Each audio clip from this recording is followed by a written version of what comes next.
He is the HOD and professor of Samhita Siddhant Department.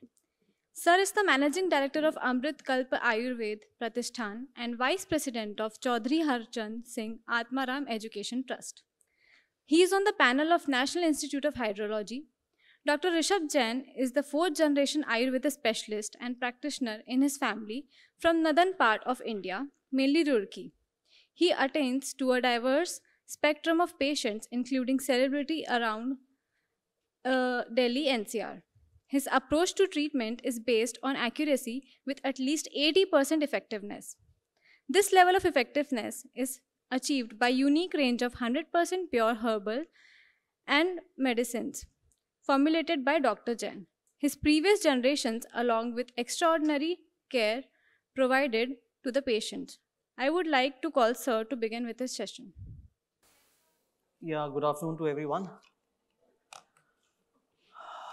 Prayers to my मेरे गुरुजी वैद्य Ashutosh Patankar sir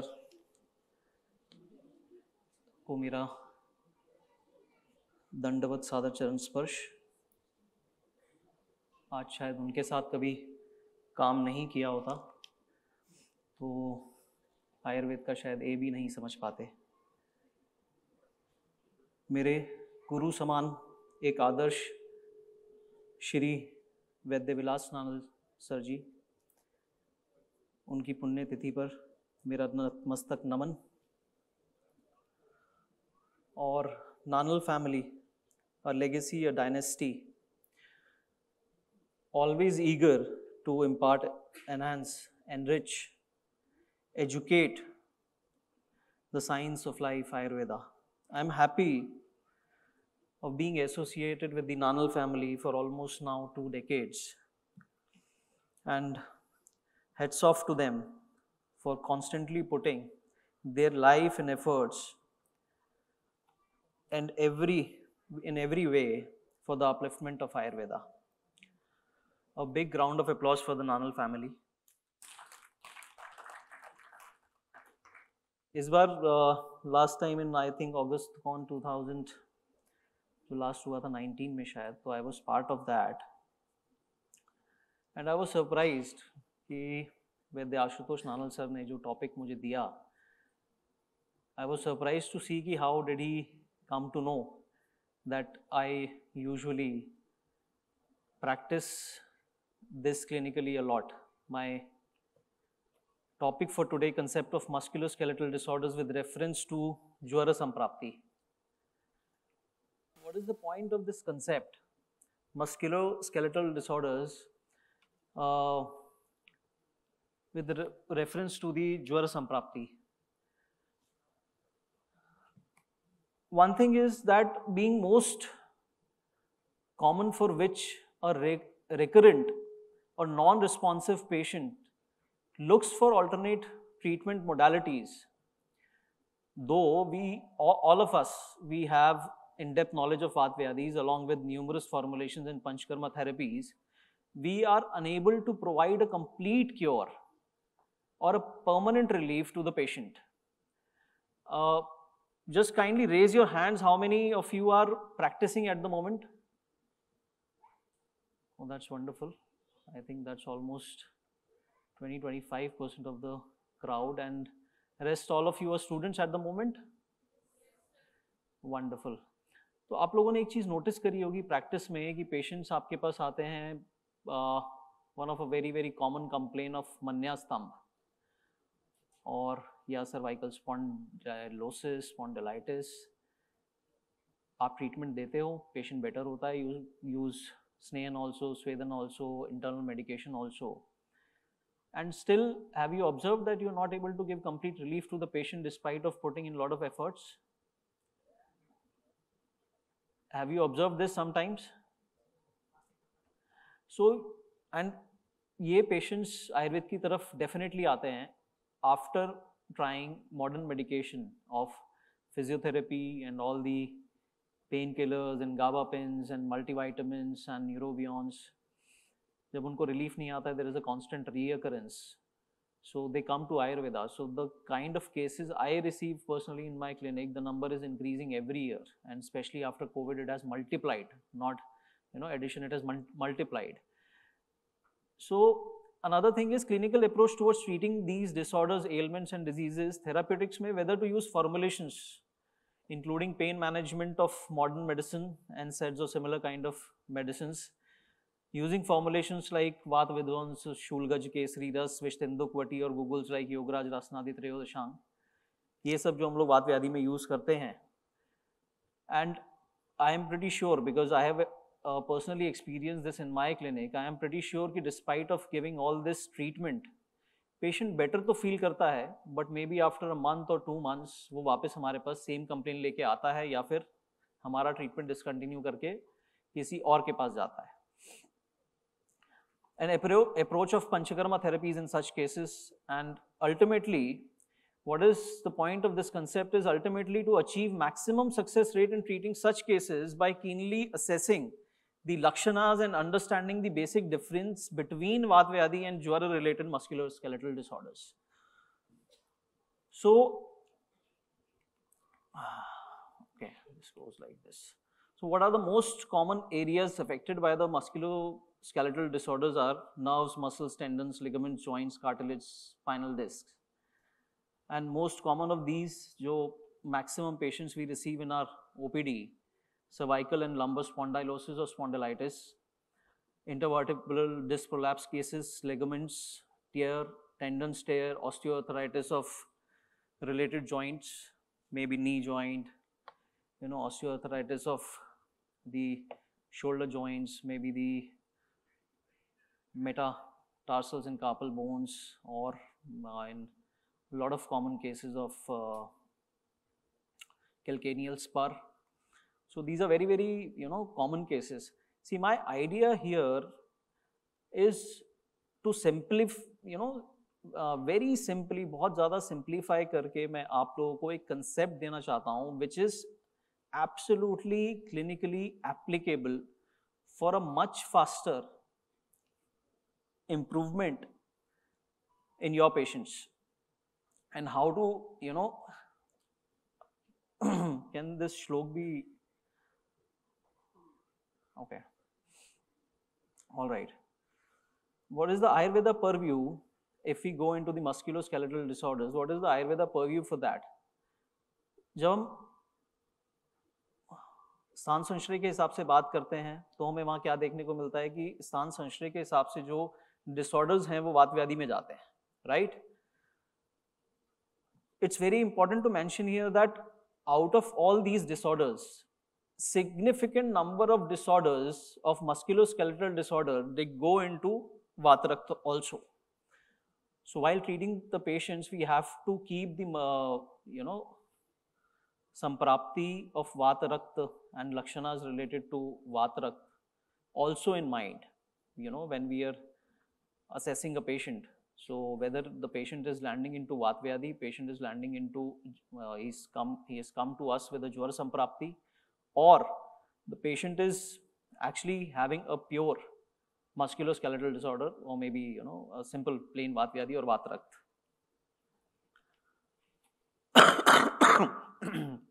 Excuse me.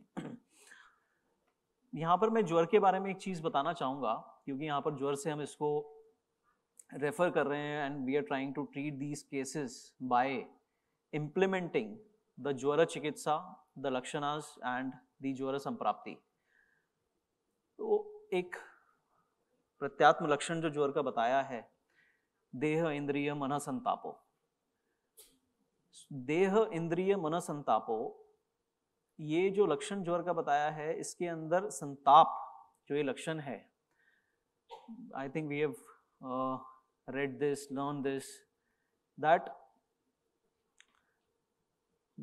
अगर देह में संताप नहीं है और इंद्रिय और मन में संताप है तो भी वो ज्वर की कैटेगरी में आएगा. Okay, thank you. So this is something which has to be kept always in mind whenever a patient is walking into your OPD. यहाँ पर coming to this shlok, now these are the lakshanas of Vata Prakop as per Sthan Sanshray, in various diseases mentioned. तो ये चरक चिकित्सा वात व्याधि का एक श्लोक है, जहाँ पर वात का प्रकोप होने पर यानी अगर हम वात व्याधि का असेसमेंट कर रहे हैं तो वहां पर क्या लक्षणों की उत्पत्ति होने वाली है और जहां पर आगे जाके स्थान संश्रय होके कौन सी वात व्याधि बनने वाली है, राइट। तो what are the most primary लक्षणास डेवलप्ड आफ्टर दी वात प्रकोप? संकोच, पर्वणाम, स्तंभो, भेदो, अस्थनाम, पर्वणाम अपि, लोम हर्ष प्रलापश्च, पाणी पृष्ठ शिरोग्रह, खांजे पांगुल्य कुब्जत्वम, शोषो अंगानाम अनिद्रता. So these गर्भ शुक्र रजो नाशा स्पंदनम गात्र सुप्तता. Now if you go through all these symptoms, so these are the लक्षणास of वात प्रकोप, यानी वात का प्रकोप होने के बाद ये सब जो लक्षण है यहाँ पर, ये लक्षणों की वहां पर उत्पत्ति होगी और स्थान संश्रय के अकॉर्डिंग पेशेंट अवदित में जा रहा है, पेशेंट अवबाहुक में जा रहा है, पेशेंट मन्या स्तंभ में जा रहा है, कटी स्तंभ में जा रहा है, गृध्रसी में जा रहा है. तो वहां पर स्थान संश्रय होने के बाद में we see development of a disease, then we call it yes, ये अब एक व्याधि रूप में हमें देखने को मिल रहा है. इसमें एक पॉइंट आप जो श्लोक का पढ़ेंगे, which is very very important to differentiate whether the patient has come to us in a condition of jwara or patient is going into a vat vyadhi.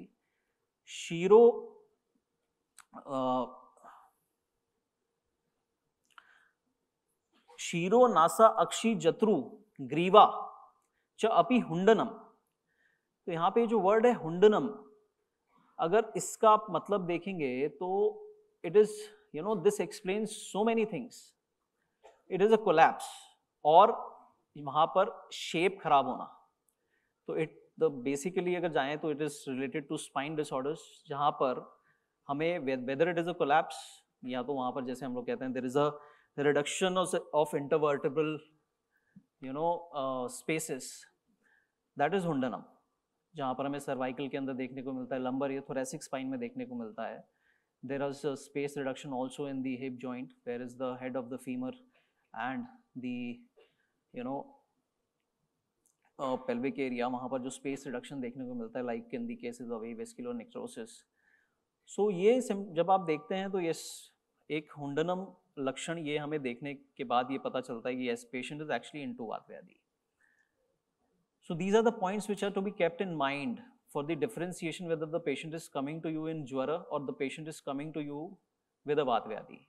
Now key points मैंने जैसे लिखा है नीचे, तो यहाँ पर कौन से points हैं? भेदनवत पीड़ा, तोदवत पीड़ा, खांजे पांगुल्य कुब्जत्वम. यहाँ पे खांजे पांगुल्य कुब्जत्वम में अगर आप एक चीज नोटिस करेंगे तो दिस एग्जिबिट्स क्रियाहानि. क्रियाहानि यानी लिम्ब का जो मूवमेंट है वो वहां पर लिमिटेड हो गया है, रेस्ट्रिक्ट हो गया है या निल हो गया है. हुंडनम आई हैव एक्सप्लेन्ड एन आक्षेप. ओके, तो आक्षेप हम लोग मुड़ जाना.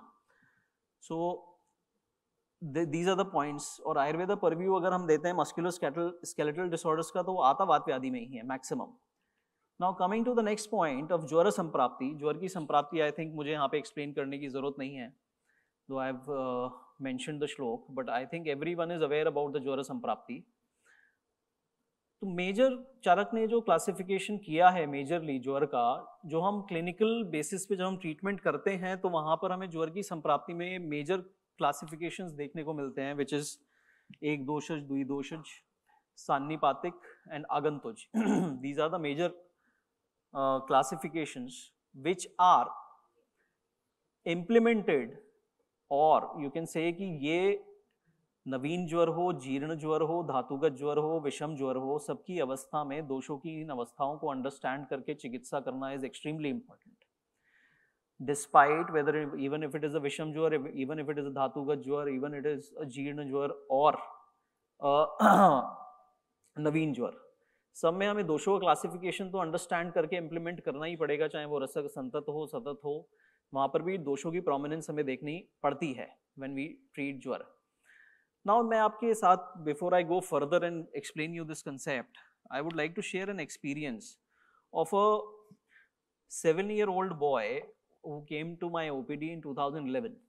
Though I practice in Uttarakhand, that patient came to me from Rajasthan.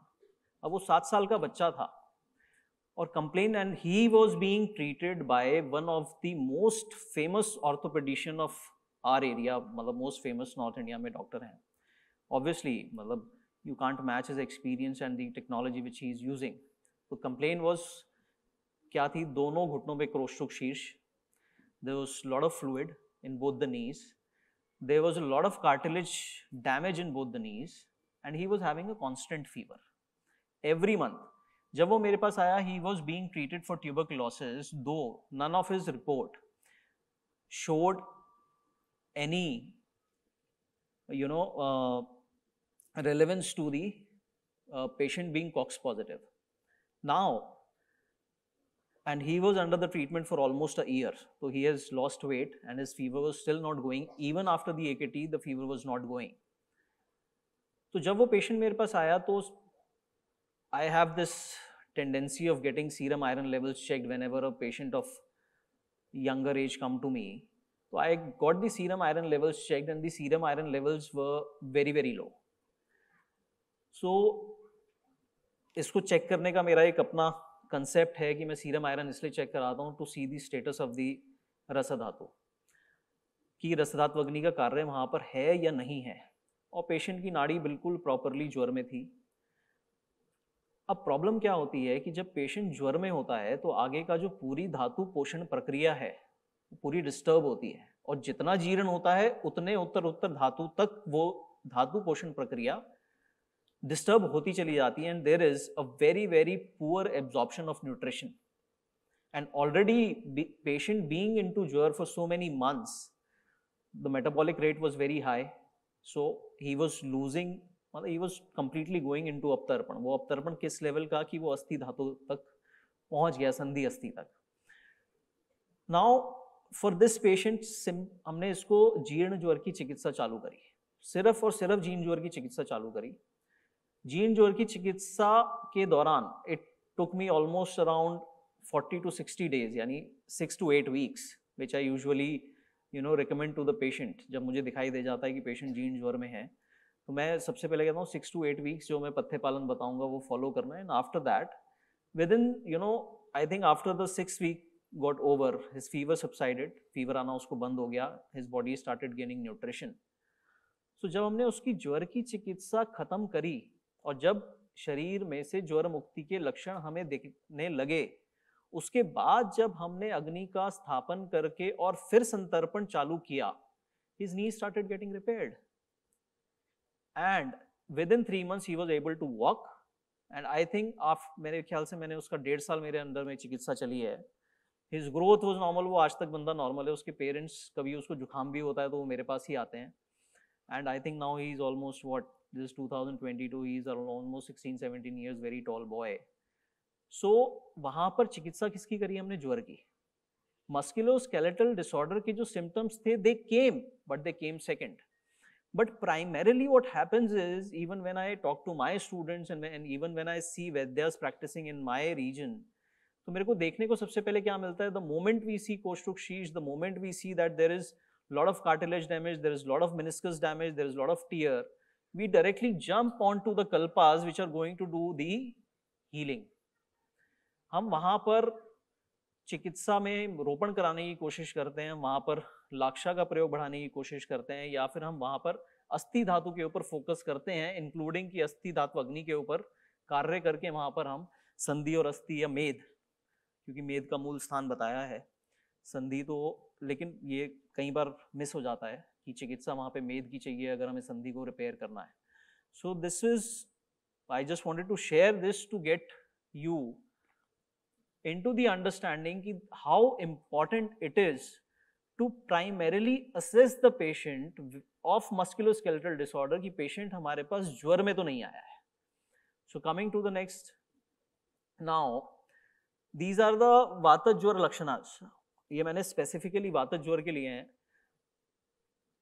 Whenever you go through this concept, आप एक बार वातज ज्वर, पित्तज ज्वर, कफज, द्विदोषज, इन सब ज्वर के लक्षण एक बार आप जाके पढ़ें, उसमें से लिस्ट डाउन करें, पेन डाउन करें कि किस किस प्रकार के कहाँ कहाँ पर शूल वेदना, जिस प्रकार की भी शूल वेदना किसी अस्थि में, संधि में, किसी भी लेवल पे अगर मेंशन किया है आचार्यों ने, तो हमें ओपीडी लेवल पे वो केसेस जब आते हैं हमारे पास, तो हमें क्या क्या देखने को मिलता है to rule out whether the patient is purely into वात व्याधि और ही इज इनटू वात रक्त और ही इज कमिंग विद ज्वर टू अस। बिकॉज यहाँ पर मिसिंग क्या है, जब हम ज्वर की चिकित्सा करते हैं मिसिंग क्या होता है यहाँ पे, संताप। क्योंकि देह संताप ये हमें वहां पर लक्षण प्रोमिनेंटली पेशेंट नहीं बताता, but sometimes I have seen this just to you know, मेरे साथ जो स्टूडेंट्स बैठते हैं मैं कहता हूँ चलो अच्छा आप टेम्परेचर चेक करके देख लो, पेशेंट ज्वर में है, चेक करते हैं तो sometimes patient is having 99-99.2 fever, but it is so mild कि पेशेंट को रियलाइज नहीं होता है कि उसको फीवर है। क्योंकि आप जब एक जनरल एग्जामिनेशन करते हो तो आपको नहीं लगता, बट आप नाड़ी पे हाथ रखते हो आपको समझ में आता है पेशेंट आपके पास ज्वर में आया है। सो out of this shlok I would like to mention few points here which are related to this.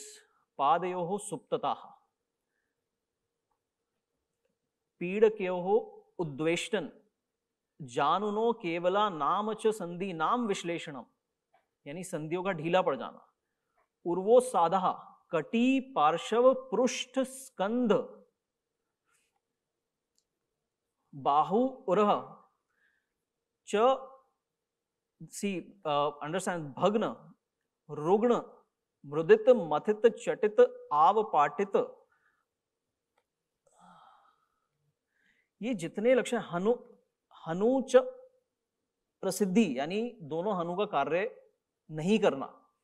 अगर आप ये सिम्टम्स पढ़ेंगे जो कि वात ज्वर के लक्षण बताए हैं, if you read these symptoms you will see that they are lot of musculoskeletal disorders, there are a lot of musculoskeletal disorders। यहां तक कि भग्न से लेके जिस प्रकार के पेन का एक्सप्लेनेशन यहाँ पे किया गया है, you will see patients come complaining these kind of symptoms along with आस्य वैरस्य, अरुचि, सर्वांग गौरव, सर्वांगमर्द, शीरोशूल, शीरोस्तंभ, कटिशूल, कटिस्तंभ, पादशूल।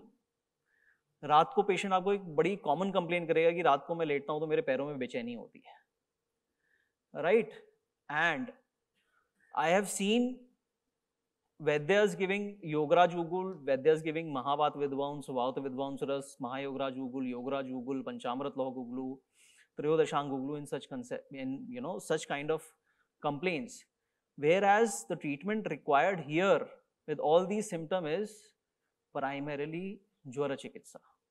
And believe me, patient इतनी जल्दी बेटर होता है, 3 दिन में पेशेंट कहता है कि सर मेरा 80% पेन खत्म हो गया, ना मेरे को कंधों में दर्द है, ना मेरे को कमर में दर्द है, मेरी बॉडी की डलनेस खत्म हो चुकी है। You know go through this श्लोक, you know, and this is going to tremendously help you in your basic OPD level practice.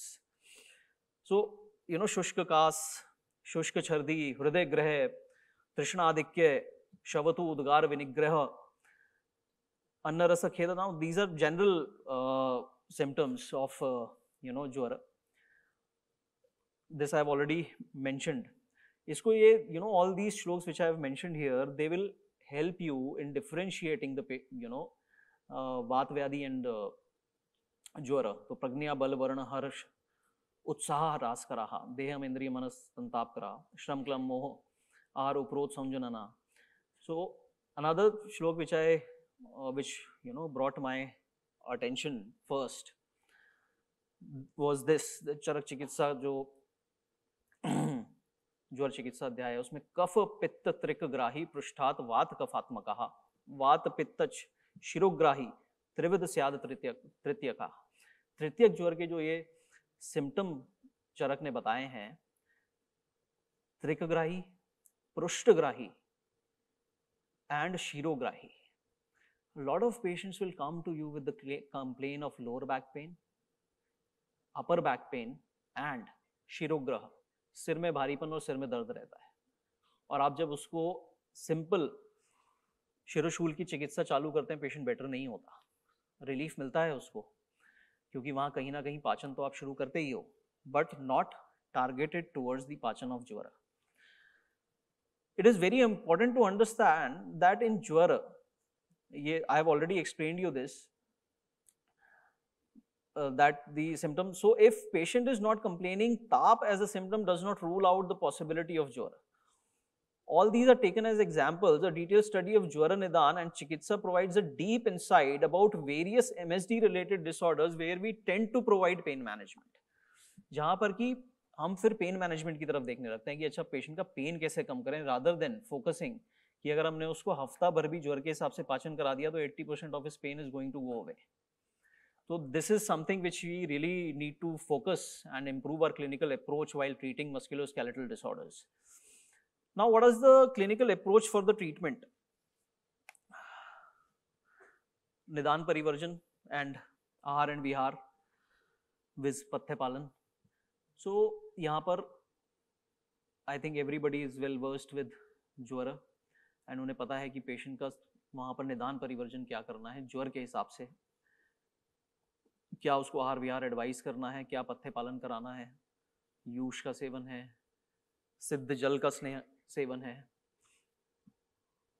ज्वर पाचन as per चिकित्सा mentioned by acharyas, after getting into detail diagnosis whether it's naveen जीर्ण विषम ज्वर according to which type with एक दोष द्विदोषज और आगंतुज.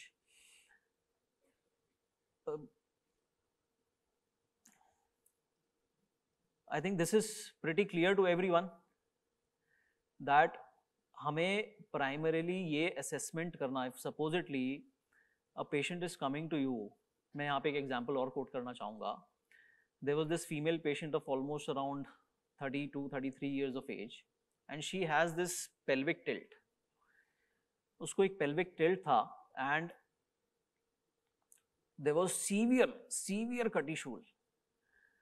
मैंने क्लिनिकल एग्जामिनेशन किया. क्लिनिकल एग्जामिनेशन करने के बाद में she had a very severe paraspinal muscle spasm of the left side. तो लेफ्ट साइड की स्पाइनल मसल इस लेवल पे स्तंभ में थी कि she was actually limping towards the left side. She was not able to stand. She was bedridden. She came to the clinic. I checked.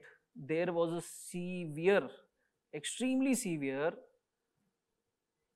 निग्रह of Vat, Mutra and Purish both, all three of them. There was such a huge abdominal distension. उसको हाथ रखते ही पेट पे ये समझ में आ गया कि she is into ज्वर because she was exhibiting all the symptoms of Vata ज्वर. But this condition was persisting for almost around more than 1.5 years. And she was being administered all the injectables, all the highest level of painkillers, physiotherapy she has gone through, सब कुछ हो चुका था. And सबसे पहले जब उसकी ज्वर की चिकित्सा चालू करी, ज्वर की चिकित्सा चालू करने के बाद I think it took almost 10-12 days for her to stand up on her feet and within 20-21 days she was absolutely walking normal. और उसके अंदर कहीं कोई पंचकर्मा का सपोर्ट नहीं था क्योंकि इनिशियली तो एकदम से स्नेहन स्वेदन अलाउड नहीं है तो वहां पर वो तक नहीं किया था.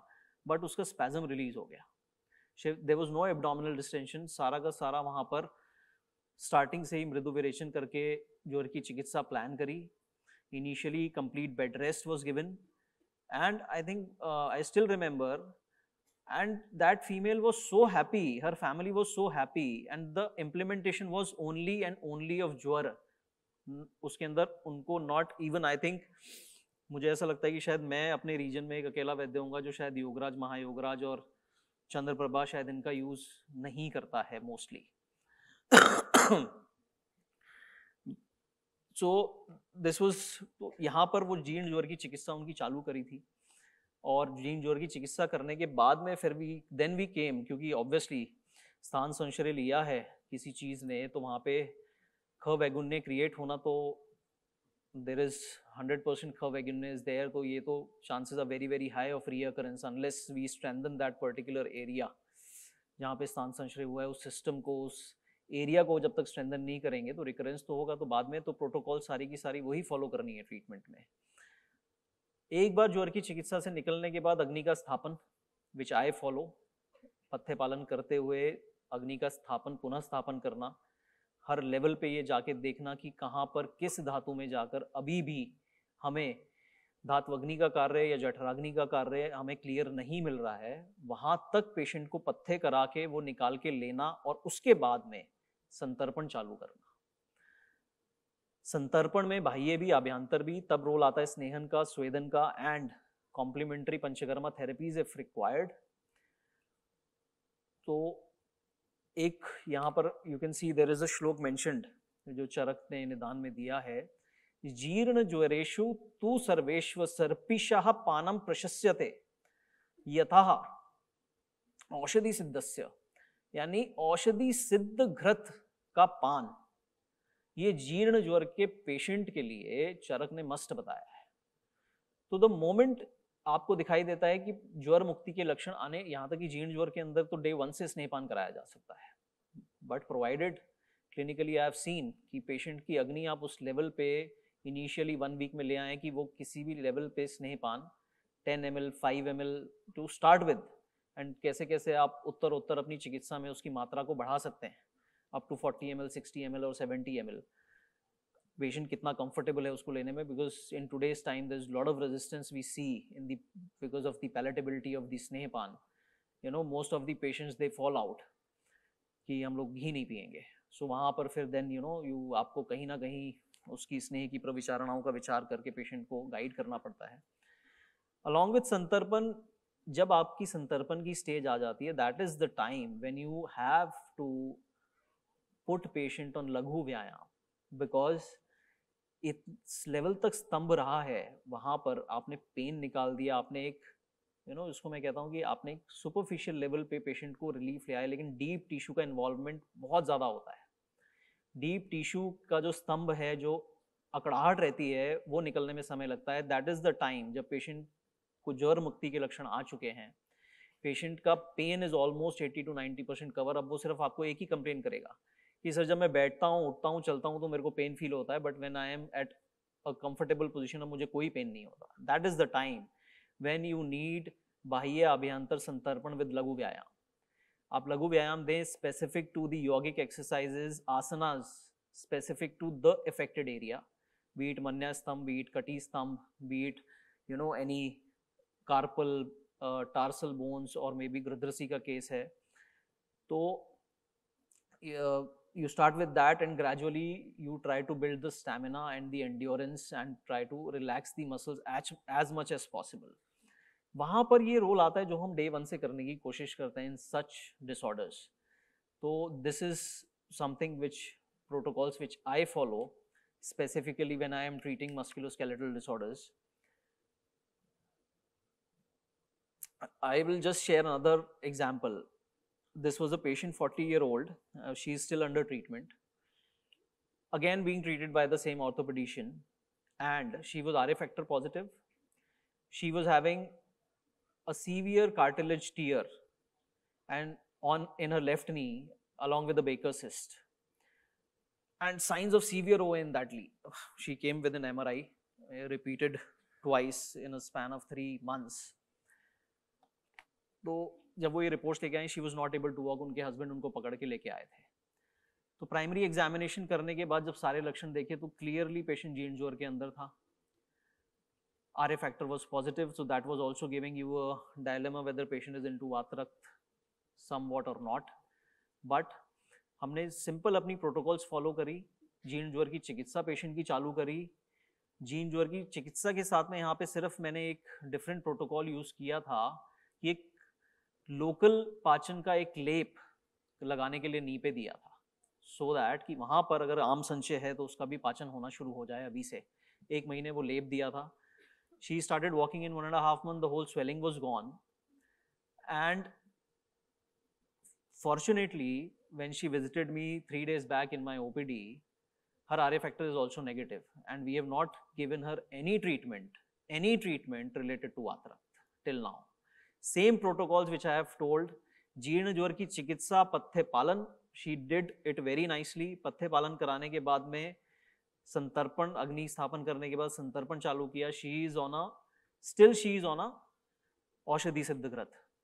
So this is, I really want you to take home this particular concept in your mind, and I am saying that this is going to tremendously help in your OPD levels to actually treat musculoskeletal disorders। And the moment you start using this concept, मैं आपको यहाँ पे एक general कुछ कल बता देता हूँ जो मैं यूजुअली प्रैक्टिस में इनिशियल उसमें यूज़ करता हूँ, तो इट कुड बी पुनरावर्तक ज्वर कषाय, majorly I use Charak in my चिकित्सा, तो पुनरावर्तक ज्वर कषाय या फिर जो विषम ज्वर के कषाय बताए हैं उनका सेवन कराता हूँ, एंड द जनरल रसकल्प like Lakshmi Narayan Tribhuvan Kirti, and maybe in severe cases some Swarnakalpas also, Swarnmalini Basant also, along with Kled Nirharan. So these were the symptoms, and this is how this particular concept I started practicing, I think almost from the day one of my clinical practice, and still I think I receive maximum number of patients of pain in joints in my clinic. यहाँ पे मैं आपको एक चीज़ और आपके साथ share करना चाहता हूँ. I found it very very relevant in today's time.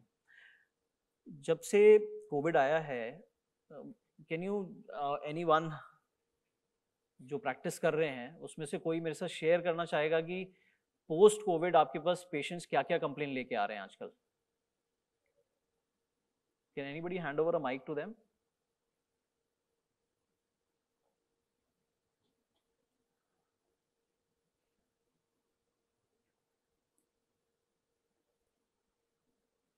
Is there anybody would like to share this? Raise your hand if anybody is ready to share something. Okay. आपका नाम बताइए प्लीज. हेलो, हाँ sir, my name is Himmat Rao Khatke. I am practicing in Solapur.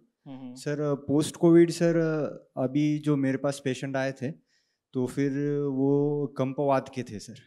बहुत सारे patient में कंपवात और दौर्बल्य भी बहुत दिखाई दे रहा था. और उसके साथ कुछ ऐसे पेशेंट आए थे जिनमें हमें डीवीटी भी प्रेजेंट दिखा, थ्रोम्बोसिस. यस, हाँ, थ्रोम्बोसिस भी ऐसे प्रेजेंट दिखाई दिए थे. और आज ही एक मेरे सिस्टर ने मुझे एक केस शेयर की है, वो है ऑप्टिक नर्व डैमेज की. पोस्ट कोविड उसके पास वो अभी केस आई थी, उसने आज सुबह ही मेरे से शेयर किया था. अभी इतने तो आए थे और बहुत सारे आए हैं सर. तो यहाँ पर इन केसेस में आपने कभी भी ज्वर की चिकित्सा को इम्प्लीमेंट करके देखा है? हाँ सर, ज्वर की चिकित्सा सर की है sir. patients. So he is actually all 3 points what he has mentioned is I think we all must be experiencing this.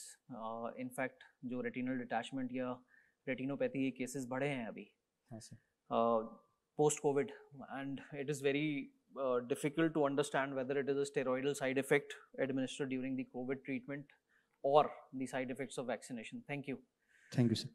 So मैं आपको बहुत कॉमन सिम्टम्स यहाँ पे बता रहा हूँ. अनिद्रा, केशपतन, सर्वांगमर्द, अरुचि, आलस्य, गुरुता, वर्चो निग्रह, मन्यास्तंभ, शूल, कटिस्तंभ, शूल, अनियमित आर्तव, अनार्तव. सो यहाँ पर ये जो सब सिम्टम्स हैं, मैं सिर्फ यहाँ पे एक ये चीज़ शेयर करना चाहता हूँ कि lot of patients are coming with this, और इसके अंदर एक बेसिक सिर्फ और सिर्फ ज्वर की चिकित्सा is helping the patient so much. और बिल्कुल यवागुवस तिक्तको रसा, सिंपल जो पहला श्लोक है चिकित्सा का, बहुत ज्यादा उसके अंदर जाने की जरूरत नहीं है. उतना ही करने से patients are getting relief of their symptom. उनकी धात्वग्नि वहां पर नॉर्मल होती चली जाती है, ज्वर का आवरण हटता है, और अग्नि स्थापन करने के बाद में जैसे ही आप संतर्पण चालू करते हो, पेशेंट के सारे सिम्टम्स इमीडिएटली खत्म होने लगते हैं. Post COVID patients are complaining of so much of insomnia and so much of body ache, and according to their occupation maximum patients are experiencing मन्यास्तंभ, क्योंकि लोगों ने 2-2 साल बेड पे बैठ के लैपटॉप हाथ में लेके काम किया है, और ऊपर से वैक्सीनेशन उनको एडमिनिस्टर हुआ है जिसने कि एक आगंतुक ज्वर की कंडीशन बॉडी में क्रिएट करी है. तो वहां पर जब आप उसका पाचन कर देते हैं, पाचन करने के बाद में you will C with in a period of 10 to 15 days the patient starts feeling fine. So I hope this concept will help you in improving the clinical approach towards musculoskeletal disorders, that this could also be a way of treating musculoskeletal disorders. I hope you liked the session, and thank you so very much for patiently listening to this, and I thank the Nanal Foundation for inviting me and delivering this. Thank you so much.